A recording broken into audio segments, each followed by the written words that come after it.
Olá a todos, todos bem? Hoje então vamos iniciar mais uma aula de metodologia de pesquisa. Hoje nós vamos continuar com a questão do módulo ética e hoje nós vamos falar um pouco mais sobre a questão ética e também da questão da submissão de pesquisa à Plataforma Brasil para avaliação dos comitês de éticas em pesquisa. Então, estaremos abordando a questão dos princípios éticos e também como então estar submetendo projetos. E os objetivos da aula de hoje, quais que são? Conhecer a importância da Plataforma Brasil na questão da garantia da ética nas pesquisas que são desenvolvidas, além de saber como que eu submeto o meu projeto de pesquisa, quais são as etapas, os passos e o que eu necessito para conseguir fazer esta atividade.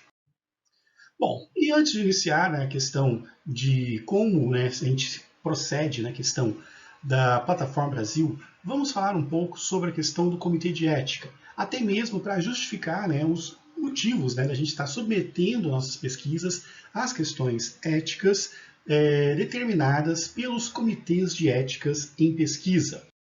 Pois bem, o Comitê de Ética ele se baseia nos princípios da bioética, que trata-se de uma atividade multidisciplinar que procura encontrar meios, antes de mais nada, humanizantes para promover a saúde.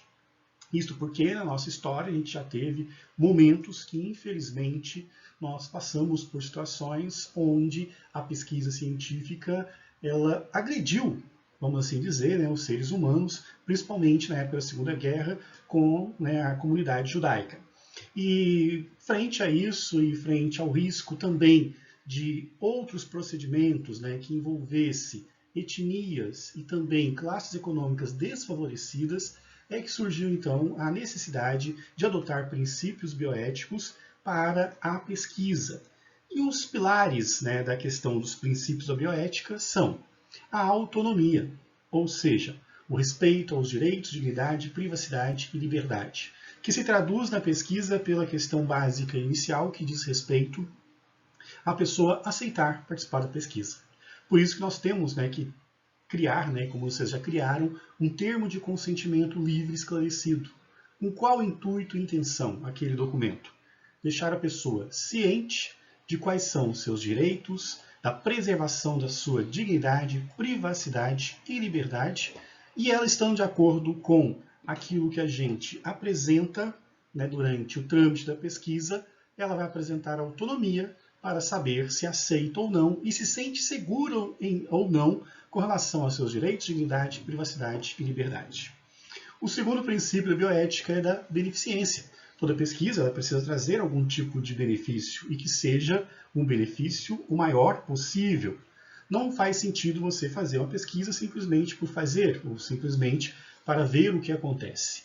Tem que existir claramente algum benefício na pesquisa, que eu posso manifestar que seria uma qualificação da prática profissional em saúde, qualificação da prática médica, por exemplo. Tem ainda a questão da não maleficência, proteger do mal. Você pode ter uma pesquisa que tem algum benefício, mas o risco que a pessoa é exposta ao participar da pesquisa é muito considerável. Então, não há como você querer verificar a existência de um benefício ou propor um benefício às custas de riscos, prejuízos e outros males que pode acontecer com uma pessoa. E, por fim, a questão da justiça. O alcance dos resultados da pesquisa ela tem que ser atingido por todos. Então, não pode simplesmente beneficiar um grupo em detrimento de outro. A questão tem que ser igual, geral e distributiva para todos. Então, esses são alguns pilares da bioética que norteiam, inclusive, as questões que dizem respeito à submissão ao Comitê de Ética via Plataforma Brasil. Daí, então, para normatizar isso e deixar claro, no Brasil nós temos uma resolução do Conselho Nacional de Saúde, a 196 do ano de 96, que estabeleceu a questão da criação dos comitês de ética em pesquisa no Brasil, determinando suas funções, atribuições e atividades. E também a definição do que vem a ser esta questão de comitê de ética em pesquisa. Então, né, os comitês de ética em pesquisa, que também atende pela sigla CEP, são colegiados, ou seja, compostos por várias pessoas que decidirão em conjunto uma determinada questão de caráter interdisciplinar, com presença de vários ramos do saber, e que devem ser independentes da instituição que o criou. Por exemplo, a Univille tem o seu comitê de ética, ela é independente. O Hospital São José tem um comitê de ética que é independente. Não há conflitos de interesse, não há sobreposição de atividades. Devem ser independentes para garantir, inclusive, a sua autonomia de ação e de recusa em determinadas questões sem interferências externas. Daí, então, ela tem como caráter, né, de atendimento, né, o seu humanos público, né, de atender a comunidade das seguintes características. O comitê de ética, ele é de caráter consultivo. Por isso, gente, que se houver uma dúvida, se houver uma questão, né, que não há clareza de como proceder, ou um caso omisso, que é aquela condição que a gente não encontra, né, um respaldo inicial para tomar uma decisão com relação à condução da pesquisa, o comitê de ética deve ser, então, consultado, né? E eles têm essa premissa e essa obrigação de apreciar a nossa dúvida ou a nossa questão e emitir um parecer de orientação. Então isso é importante, né, principalmente para não ficar preso à questão do achismo, né, e achar que vai seguindo de qualquer forma, quando você pode consultar a questão do comitê de ética. Ele é deliberativo. Ele decide se a pesquisa continua ou não, se a pesquisa é aprovada ou não. A última palavra é do comitê de ética. Então eu posso consultar durante o meu processo de submissão, mas tenho certeza de que, se não estiver de acordo com os princípios éticos que regem as pesquisas, a deliberação será pela não pesquisa, pela não realização da pesquisa. E isso, então, é decisão que cabe a eles, inclusive de forma independente. E o comitê de ética também é educativo, né? Sempre que a gente pode solicitar, né, a gente solicita palestras, reuniões, para que eles nos expliquem as mudanças que acontecem nos trâmites legais, porque são muitas coisas que acabam sendo, né, modificadas em termos de legislação, em termos de compreensão de procedimentos éticos, que, né, para a gente ter certeza do caminho que a gente está tomando está correto, e se a gente entendeu as mudanças, a gente então pede, né, que o comitê de ética emita, né, faça uma palestra a respeito do assunto. E para que eles foram criados? Né? Para defender os interesses dos sujeitos de pesquisa em sua integridade e dignidade e para contribuir no desenvolvimento da pesquisa dentro dos padrões éticos. E aqui cabe uma observação que é a seguinte, né? Por muitas vezes a gente acha que está fazendo um trabalho que não tem problema ético algum ao nosso ver. Mas existe aquela questão de a gente cometer equívocos sem saber, né? Sem ter experiência para tal.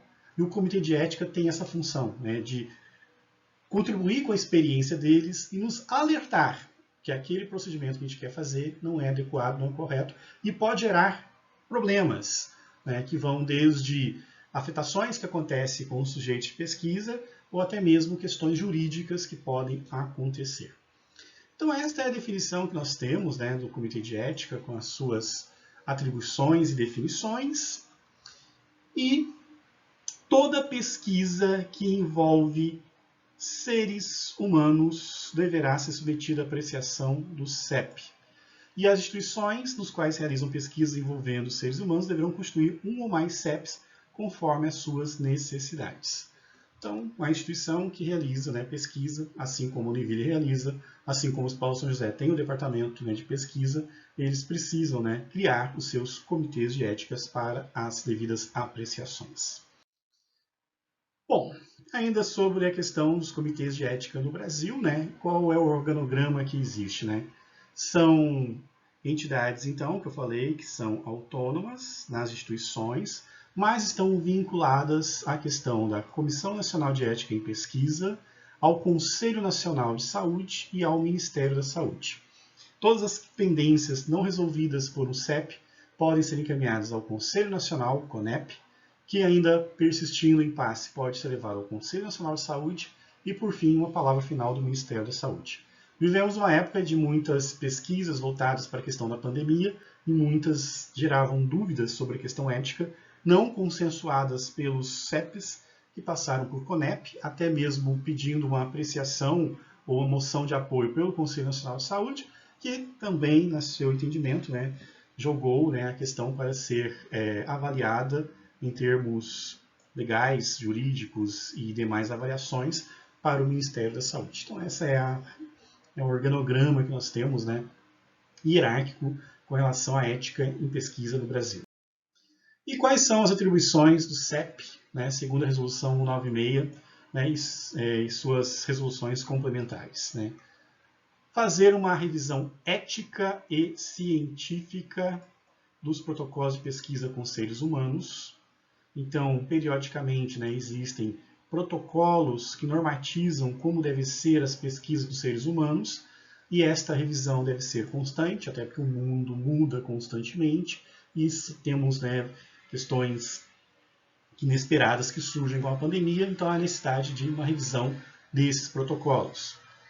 É a função do Comitê de Ética, como eu mencionei anteriormente, exercer o papel consultivo, em especial educativo, com seminários, palestras, jornadas e cursos, como também acabei de mencionar. E o CEP é atribuído à responsabilidade primária pelas decisões sobre ética da pesquisa a ser desenvolvida na instituição. Ou seja, ela que decide. Pesquisa acontece, pesquisa não acontece, ou, para acontecer a pesquisa, é necessário tais e tais e tais detalhes, porque há um problema ético envolvido aqui em alguma parte da metodologia da pesquisa proposta. Então essas são as atribuições, então para isso que existe o CEP, e é para esse local que a gente vai mandar as nossas pesquisas, para ser avaliadas. E como é que funciona, então, um fluxograma do andamento dos projetos? Vocês estão finalizando os projetos de vocês, está faltando praticamente pouca coisa para finalizar o projeto.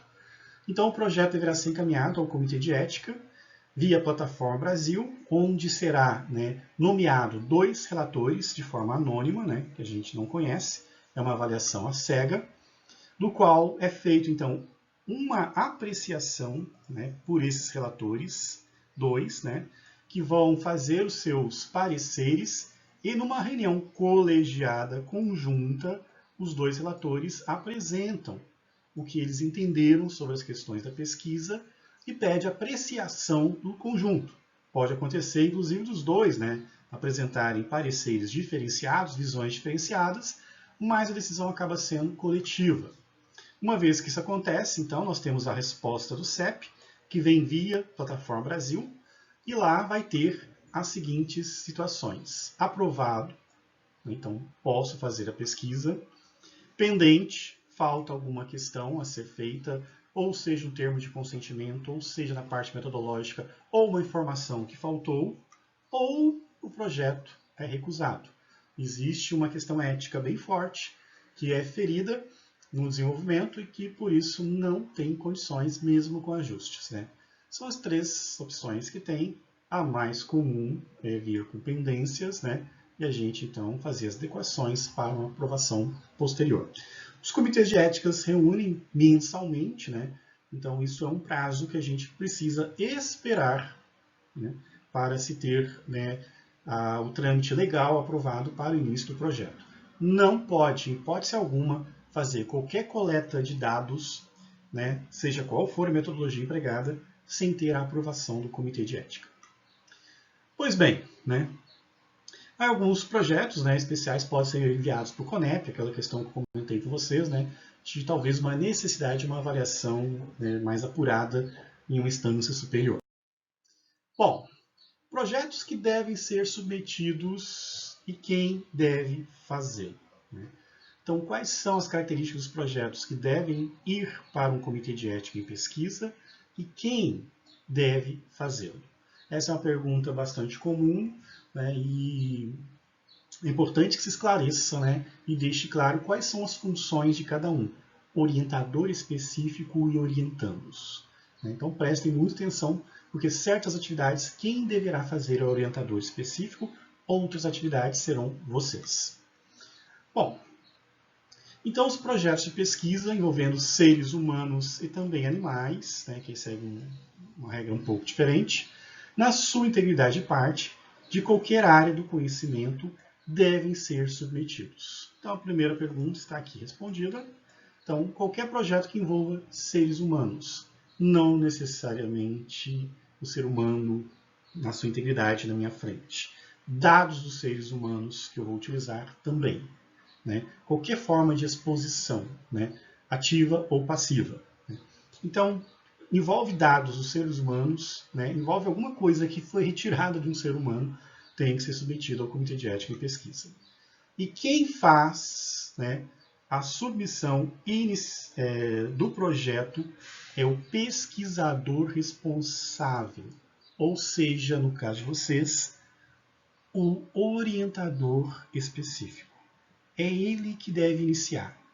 Boa parte da submissão vocês podem e devem fazer, mas a parte inicial, a parte formal, a parte, né, de início, de cadastro de um projeto, tem que ser uma pessoa que tenha graduação. E para isso, né, o sistema não aceita se você não for um graduado. Né? E cabe, então, também por uma questão ética, né, prevista na resolução, que o pesquisador que conduz a pesquisa, sendo ele o orientador, é ele que deve iniciar a submissão e, uma vez iniciada, ele delega algumas funções para os seus orientandos. Então, inicialmente, vocês vão ter que pedir para o orientador específico iniciar o cadastro do projeto e pedir para acrescentar vocês como pesquisadores responsáveis, pesquisadores colaboradores, para fazer, né, boa parte das atividades que é da submissão. Então, né, projetos com seres humanos submetidos, quem vai submeter? Pesquisador responsável, no caso, orientador específico. Daí, então, é preciso ter, né, um mínimo de pesquisa. Então, a folha de rosto preenchida e assinada, que eu vou mostrar para vocês como é que se obtém isso, e o projeto completo. Folha de rosto é gerada pela Plataforma Brasil. Projeto completo é o que vocês estão fazendo aqui na disciplina. Tem introdução, objetivos, metodologia, descrição do sujeito de pesquisa, que é a população, orçamento, cronograma, referências, descrição de riscos e benefícios da população e o termo de consentimento, que vocês também já começaram a fazer. Falta o cronograma, que inclusive não está aqui, mas é coisa que a gente vai fazer em breve, e é simplesmente preencher uma planilha organizando, né, que mês que a gente vai fazer tais atividades. E também o currículo Lattes, né, de todos os membros, né, da equipe também é solicitado. Bom, e o CEP não vai avaliar pesquisas já iniciadas ou concluídas. Se já iniciou, o CEP vai reprovar. Se a pesquisa é concluída, o CEP não vai aprovar. Qual é a implicância disso, a implicação disso em termos gerais? Riscos, né, legais que pode acontecer, né, de algum problema que aconteça na pesquisa e você fez sem aprovação de um comitê de ética, e também a questão de não gerar um número de protocolo. Aí, quando você tenta publicar o artigo, né, quando o editor da revista vê que é um artigo envolvendo seres humanos, ele vai exigir o número desse protocolo. E se não tiver esse número de protocolo, o artigo, por menor que ele seja, não será publicado. Bom, então como submeter o meu projeto? Né? Preparar o escopo da pesquisa e documentos necessários, projeto que eles estão fazendo, e acessar o site da Plataforma Brasil. E depois eu disponibilizo para vocês aqui na descrição qual é esse site. E o primeiro passo, né, é fazer então o meu cadastro nessa Plataforma Brasil. Quem ainda não tem, por favor, né, já providencie esse cadastro, e alguns documentos são exigidos para realizar este cadastro. Então, se organizem para isso, até porque, né, o orientador específico vai adicionar vocês via sistema. E se você não tem um cadastro, você não pode ser adicionado. Isso gera alguns problemas na condução da pesquisa. Bom, uma vez que vocês fizeram o cadastro, conversem com o orientador. E aqui o que eu estou mencionando é a atividade do orientador, certo? O orientador vai entrar, com a sua senha e com o seu login, vai abrir esta página para ele e ele vai fazer, então, o cadastro da pesquisa. De que maneira? Clicando aqui em nova submissão. Então eu, orientador, né, assim como os demais orientadores, então a gente vai entrar nessa página assim que o projeto estiver pronto. Nós vamos entrar com o nosso login e senha. A primeira página que aparece para nós será essa. Nós vamos clicar aqui e vamos iniciar todo um processo de submissão. Esta parte não aparece para quem não tem, né, graduação. Então, é de responsabilidade, então, do orientador. Cliquei aqui, o que vai gerar? Vai gerar essa página, onde eu vou, então, né, confirmar, né, todos os meus dados e verificar, né, se está tudo ok para a pesquisa. Então, eu tenho que colocar, né, os meus dados pessoais, confirmar se meu e-mail que está cadastrado ainda está ativo e aqui eu vou, então, adicionar os meus assistentes na pesquisa, né? Então, eu busco, né, através do sistema, né, eu clico aqui, buscar assistentes, vai abrir uma janela, eu coloco geralmente ou o nome completo ou o CPF, é mais fácil pelo CPF, tem muita gente que tem nomes iguais. E uma vez que eu faço isso, então, eu, encontrando lá o aluno que está no meu projeto, eu clico e adiciono este aluno. E uma vez, então, que eu, né, finalizo essa adição, este aluno pode começar a fazer a submissão do projeto. O que acontece? O aluno em questão recebe o e-mail, ele entra na plataforma Brasil e vai aparecer na página dele projetos cadastrados. Ele clica nesta página e vai começar a ter acesso às páginas seguintes, né, onde ele vai então preenchendo. Então até aqui, quem vai fazer o trabalho é o orientador de vocês.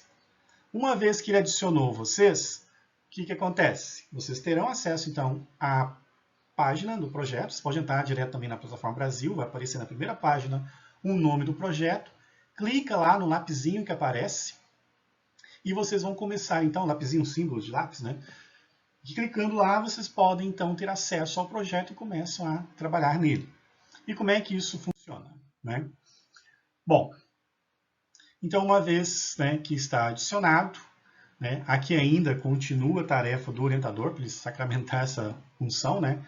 Vai adicionar o assistente, vai adicionar qual o comitê de ética que ele quer que avalie o trabalho, correto? Se eu não preencher isso aqui, o meu trabalho pode cair em qualquer lugar do Brasil. Uma vez eu esqueci, fui avaliado por dois professores da Universidade Federal de Alagoas, né? Então, tem que estar atento a isso, né? Vamos dar preferência para avaliar quem está próximo. E uma vez que eu adicionei isso, né? Aí sim, a partir de agora, tudo começa com os orientandos. A página 2 corresponde à área de estudo.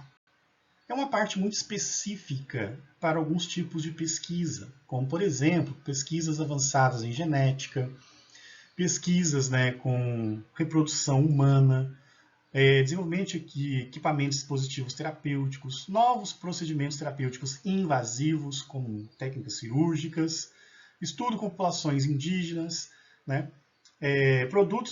Pesquisa com produtos geneticamente modificados, que são pesquisas mais de ponta, assim, que não se enquadram, né, na grande parte, né, dos TCCs que a gente tem aqui na universidade. Pode ter uma ou outra situação que isso venha acontecer, mas nesse campo 2, tá, gente? Não preencham nada. Cliquem e passem para a próxima página. Na próxima página, né, vem a questão, né, do propósito do estudo segundo, né, definições da OMS. Pode ser um estudo clínico. Estudo clínico é quando eu vou testar uma vacina, quando eu vou testar um medicamento, né, quando eu vou testar uma nova técnica cirúrgica, onde, né, eu tenho que ter duplo cego, controle. Então, assim, é clínica dura mesmo que a gente fala, né? Então, são procedimentos clínicos invasivos ou procedimentos clínicos de testes, né, novos. Então, não se aplica também no nosso caso. Ciências básicas também não. Ciências sociais, humanas e filosofia também não. Geralmente, o que a maioria dos trabalhos de vocês acaba se encaixando é na questão, né, da saúde coletiva e saúde pública. Em alguns casos, né, cuidados de enfermagem, mais específico o curso de enfermagem. Então, optem, né, vejam, né, cada caso é um caso, obviamente, mas grande parte, né, dos estudos acaba sendo, né, na área da saúde coletiva e saúde pública, né. Bom, uma vez que isso aconteceu, né, deve-se então colocar o título da pesquisa, né, que eu falei para vocês, a última coisa do projeto, né, finalizou o projeto, coloca um título, copia. E tem, né, duas formas de títulos, tá, gente? Existe o título público e o título principal. Qual é a diferença? Existem situações em que a pesquisa envolve patente ou informações de segurança nacional.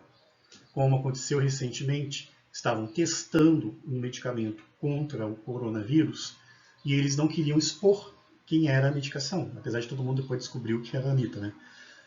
Então, quando eu quero preservar essa informação, eu posso colocar, né, um título público que eu exclua algumas informações importantes. Então, eu posso criar um título que fala estudo de eficácia do medicamento, teste na redução da carga viral. Coloquei. Todo mundo que lê, chegar na plataforma Brasil, nossos dados ficam públicos, todo mundo acessa, vai ver, né, fazer uma varredura lá para achar pesquisa sobre coronavírus, vai achar o projeto em questão e vai ver lá que é um medicamento que não quiseram falar o nome. Mas, né, em termos éticos, né, o colegiado tem que saber, então você tem que colocar o título principal. Quando você coloca o título principal, você coloca, né, o uso do medicamento Anitta, lá, não lembro qual é o nome, na questão do tratamento, mostra um dado que você acha que seria importante não divulgar, que tem que aparecer, né, no grupo que vai avaliar na questão do comitê de ética.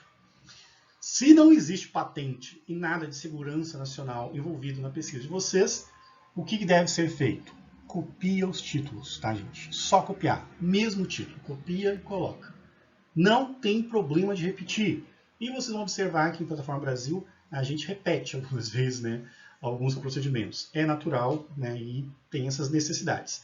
Não posso deixar em branco. Então eu copio o título, né, e coloco idêntico um com o outro. Feito isso, vou adiante. Aí vai chegar, né, nessa fase 3, desenho, estudo e apoio financeiro.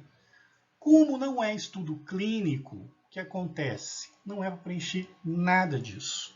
Eu não tenho que preencher CID de doença alguma, nem o código DEX, nada.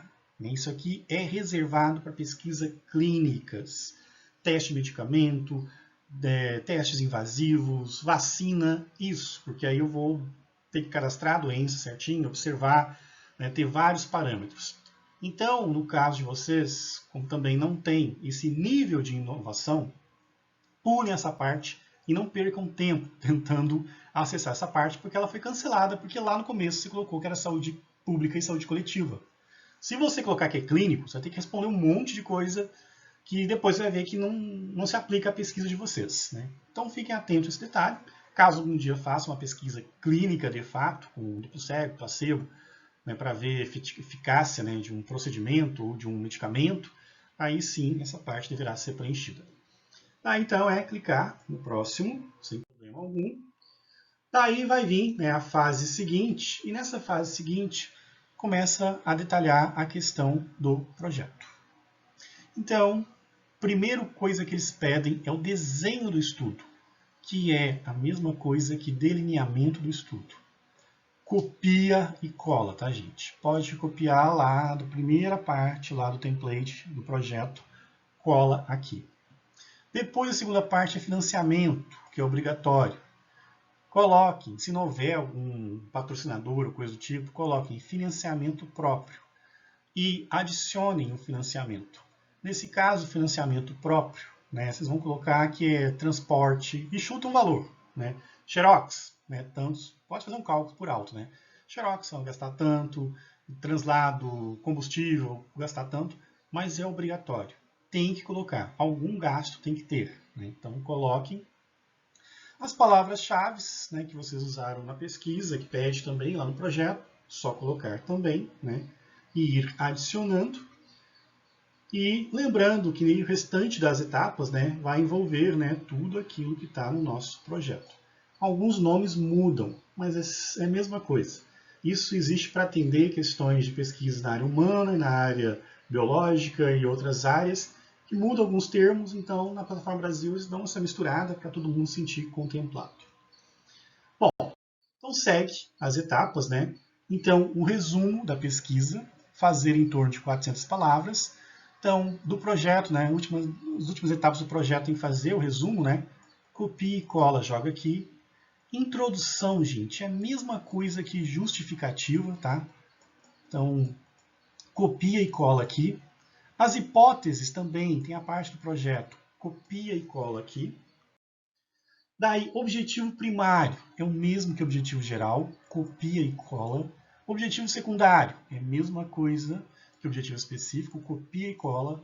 Metodologia, copia e cola aqui tudo.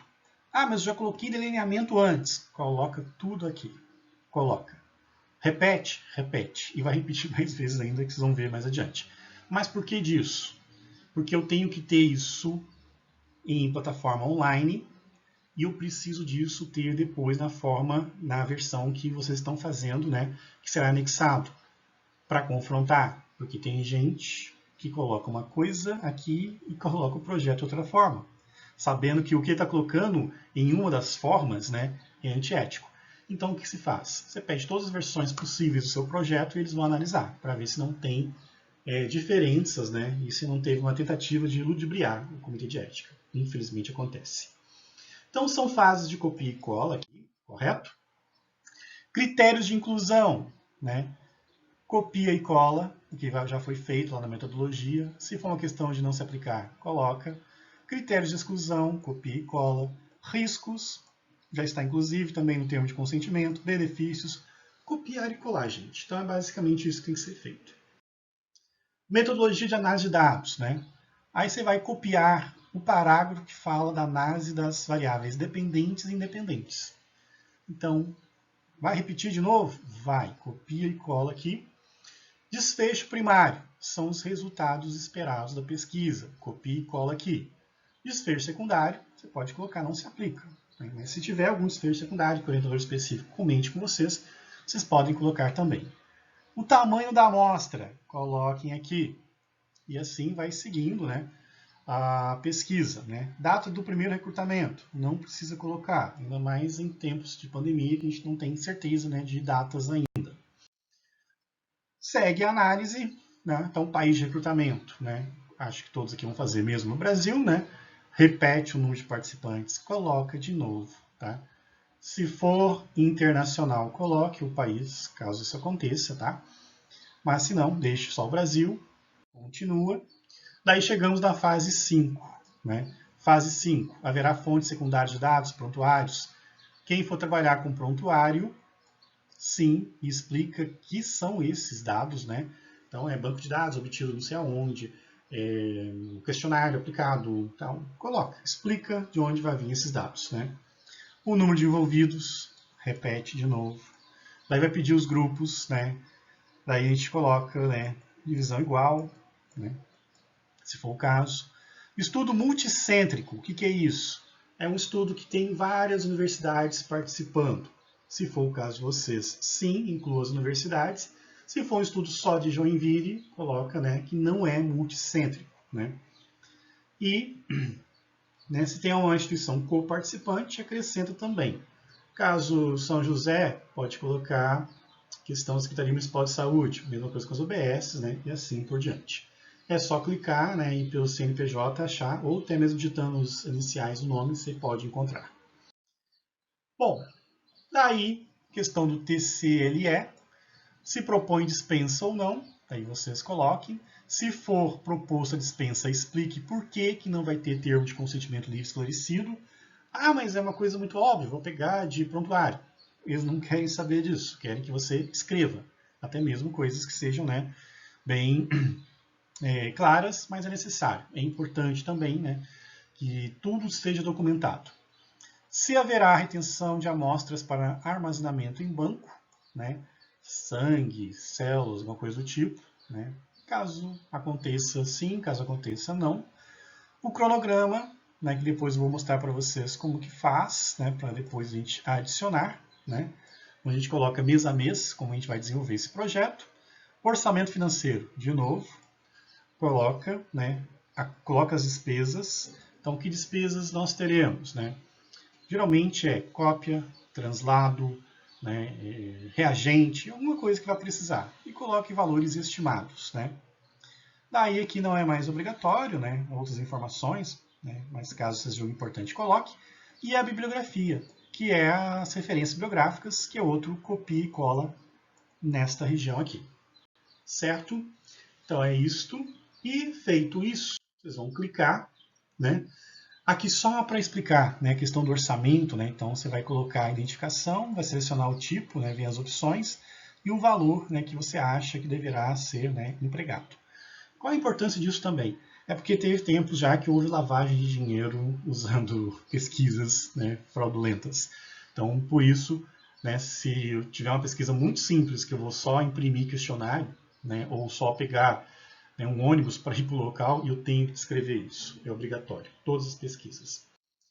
Daí, então, chegamos à fase final, que é, né, a fase onde vocês irão clicar nesse ícone e vai gerar o que a gente chama de folha de rosto. Folha de rosto é um documento que aparece no final, quando eu preencho tudo. Mais adiante eu vou mostrar para vocês quem que é essa folha de rosto. E aí depois eu tenho, né, vou imprimir essa folha de rosto, vou guardar ela por enquanto, e eu vou, né, anexar aqui, né, os documentos. Bom, o TCLE, obrigatoriamente, eu tenho que anexar, né? Brochura do pesquisador. O que é uma brochura do pesquisador, gente? É o trabalho escrito de vocês. Na forma do Word, salvo em PDF, façam como quiserem. Mas aquele trabalho, aquele projeto que a gente está fazendo na disciplina, ele vai junto de novo. Mas vai repetir? Tudo? Vai. Né? Ele já tem isso já que eu copiei e colei. Eu sei, mas vai de novo para efeito de comparação. Então, o termo brochura aqui se refere a projeto. Nomenclaturas diferentes, áreas que eles colocam para contemplar todas. Então, muita gente tem dúvida com relação ao que é a brochura. Brochura é o projeto, tá, gente? Esse projeto que estão fazendo aí, com justificativa e tudo mais. Daí, o que mais que pode ter? Eu coloco também outros, eu gosto de colocar o cronograma novamente, para não ter erro, né? Importante também, né? O documento de aceite do local, né? Então, tem que submeter lá o GTS do Hospital São José, da Unidade Básica de Saúde, ou do Hospital Infantil. Esses locais têm que estar de acordo com a pesquisa e tem que fazer um documento, uma declaração, que eu tenho também que anexar aqui, correto? Então, eu anexo tudo que for possível, eu vou anexando também. Né? Melhor pecar pelo excesso que pela falta. Anexei tudo, né? Daí, então, eu vou clicar em avançar. Então, na hora que você clica na última parte, que anexou tudo, vai gerar a folha de rosto, que vai aparecer, na verdade, no canto superior direito, onde está lá, né? Imprima folha de rosto. Você clica, imprime a folha de rosto. Alguns dados já vêm previamente preenchidos, como o título, né, o número de participantes, a área que você escolheu, né, os seus dados principais que estão registrados, entre outros. Alguns é obrigatório preencher e não pode, gente, deixar nada em branco. Tudo tem que ter um preenchimento. Esse formulário ele voltou porque eu esqueci de colocar a área temática. Tinha que ter colocado aqui saúde pública, saúde coletiva, né? Então faltou isso, não aceitaram. Aqui também não questionaram o fato de não ter o outro telefone. Eu nem tenho mais telefone fixo em casa, nem uso, só uso celular, já seria o suficiente. Não, mas tem que colocar. Então eu tive que colocar o telefone, né, do departamento, né, para eles terem acesso. Aqui nessa parte, então, o orientador específico preenche com data e assinatura. Aqui em cima, então, né, campo do orientador específico se responsabilizar assinando. Embaixo vem a instituição proponente. Então, eu tenho que confirmar, né?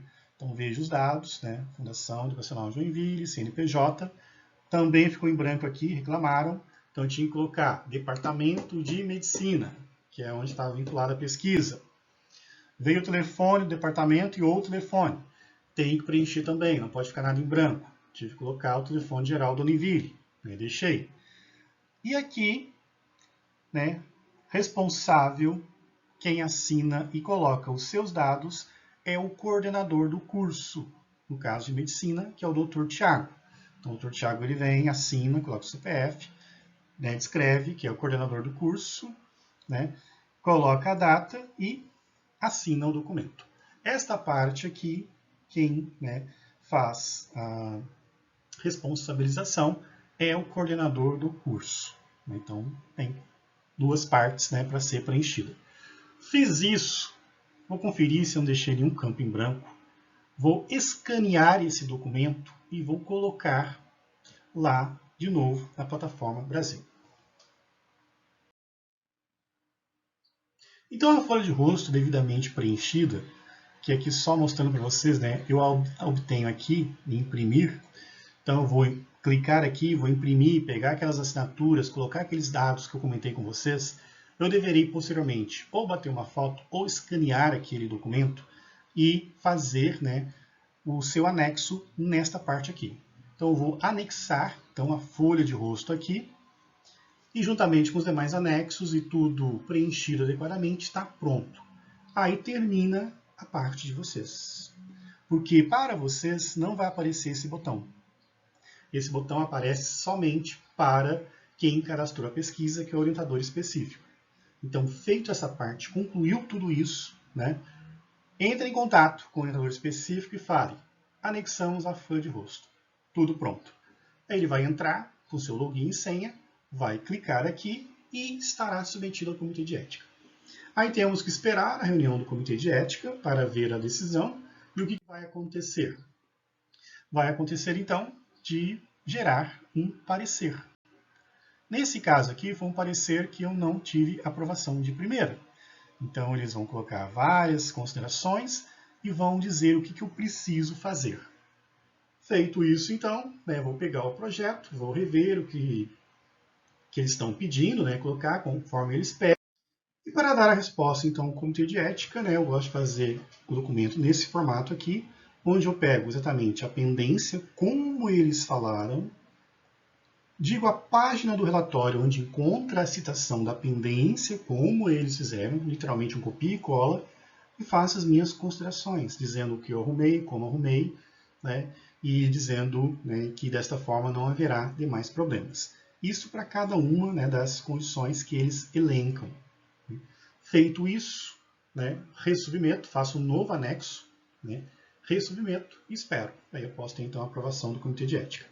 Bom, gente, esses são os trâmites, né, necessários, né, e o que vocês terão que fazer então, né, qual é a atividade então? Pedir um orientador específico para cadastrar o projeto de vocês e adicionar vocês como colaboradores. Uma vez adicionado, fazer aquelas partes do copia e cola, colocar uma parte de orçamento e outras coisas, até chegar à parte da folha de rosto, pegar as assinaturas, né, necessárias, anexar a folha de rosto, falar com o orientador específico para enviar e torcer. Né? Aí desejo boa sorte para todo mundo, para que todos consigam, né, de primeira, obter a aprovação do comitê de ética. Aprovado, já podemos fazer as pesquisas, ok? Então é isso. Confira no disco virtual as atividades a serem feitas. Qualquer dúvida é só entrar em contato. Aquele abraço.